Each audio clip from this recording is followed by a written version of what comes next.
বন্ধুরা, কালকে কিন্তু 106 রানে কিন্তু কলকাতা কিন্তু দিল্লিকে হারিয়েছে। একটা বিরাট বড় কিন্তু বড় ধরনের হার হলো, যেটা গহারা হারিয়েছে যাকে বলা যায় আমাদের বাঙালি কথাতে। তো সেই হারটা কিন্তু মেনে নেওয়া যাচ্ছে না, কারণ এত বড় হার আর এত রানের স্কোর। সেখানে কিন্তু আইপিএলের সেকেন্ড হায়েস্ট রান হিসাবে কিন্তু ঘোষণা হয়ে গেল কেকেআরের দল।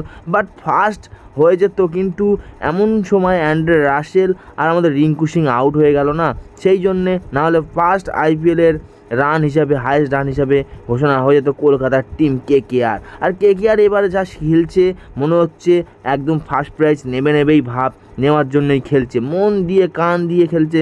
সব প্লেয়াররা ফর্মে, মনে হচ্ছে যেন সব প্লেয়াররা একদম নাবলেই মার দেবে। আর সেই দিক দিয়ে দেখতে গেলে গৌতম গম্ভীর এসেই কিন্তু এই পরিবর্তনটা আমাদের টিমে দেখা গিয়েছে। বন্ধুরা, কালকের ভিডিওতে যেটা আমি বলছিলাম যে ফার্স্ট ব্যাটিং নিলে কিন্তু অবশ্যই ব্যাটিং রান হওয়ার সম্ভাবনা বেশি থাকবে, আর সেকেন্ড বোলিং করলে অবশ্যই কিন্তু বোলিংয়ের দিক দিয়েও কিন্তু ফ্যাসিলিটি থাকবে। তো সেইটাই হয়েছে। কেকেআর কিন্তু এখানে টসে জিতে কিন্তু ফার্স্ট ব্যাটিং নিয়ে নিয়েছিল। ঋষভ পান্ত যদি টসে জিতে অবশ্যই ফার্স্ট ব্যাটিং তারাও নিত। তো সেখানে আমাদের কেকেআর ফার্স্ট ব্যাটিং নিয়ে নিয়েছে, আর সেকেন্ড স্পিনিংয়ে বোলিংও কিন্তু দারুণ বল করেছে বোলাররা আমাদের।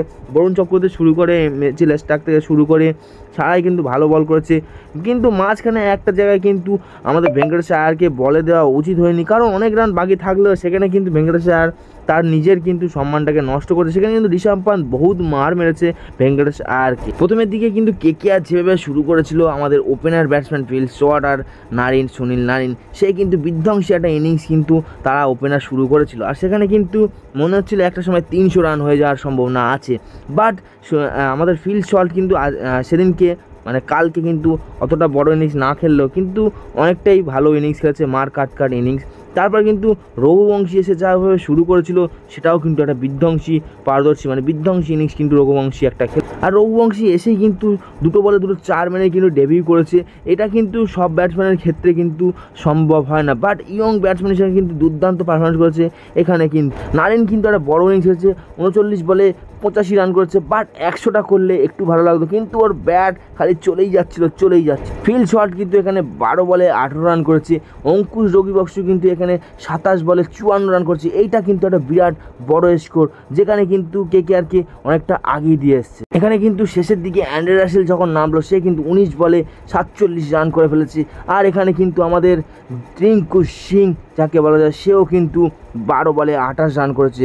সেও কিন্তু দুর্দান্ত ইনিংস খেলেছে, আর সেটা কিন্তু বহুত বড় ইনিংস কেকেআরের সাথে। আর যদি অ্যান্ড্রে রাসেল 2টো বল মাত্র খেলতে পারতো, তাহলে কিন্তু 277 রানের স্কোরটাও কিন্তু টপকে যেত সানরাইজ হায়দ্রাবাদে। বাট সেটা হয়নি, হয়তো ভালোর জন্য হয়নি। কিন্তু যেটা হয়েছে, বাংলায় একটা প্রবাদ আছে, যেটা মার গুঁড়ো চিনি রুটিতে 4 ফুদে খা, তো সেইটাই হয়েছে কালকে।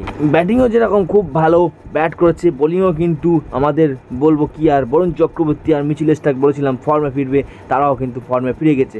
আর তার সাথে বৈভব আরোরাও কিন্তু ভালো বল করেছে, বল করে আমাদের কেকেআরকে ম্যাচ জিতিয়েছে। এখানে আমি বলেছিলাম যে এরা কিন্তু কোয়ালিটির বোলার, এদের কিন্তু ফর্মে ফিরবেই। তো এখানে বরুণ চক্রবর্তী কালকে বল করে 3টে উইকেট নিয়েছে, আর এখানে মিচেল স্টার্কও 2টো উইকেট নিয়েছে। তার সাথে সাথে ভৈরবও কিন্তু এখানে 3খানা উইকেট পেয়ে গেছে। আরও তার সাথে সাথে নারিন এখানে 1টা উইকেট পেয়েছে, অ্যান্ড্রে রাসেলও 1টা উইকেট পেয়েছে। তো বোলাররা কিন্তু এখানে খুব ভালো বল করেছে, আর ভালো বল করার ফলেও কিন্তু যাকে বলা যায় বড় একটা জিত, সেটা কিন্তু জিতে নিয়েছে কলকাতা। তো দেখা হচ্ছে তোমার সাথে নেক্সট একটা ভিডিওতে। তোমার ভালো সুযোগ, টাটা গাইস, বাই বাই।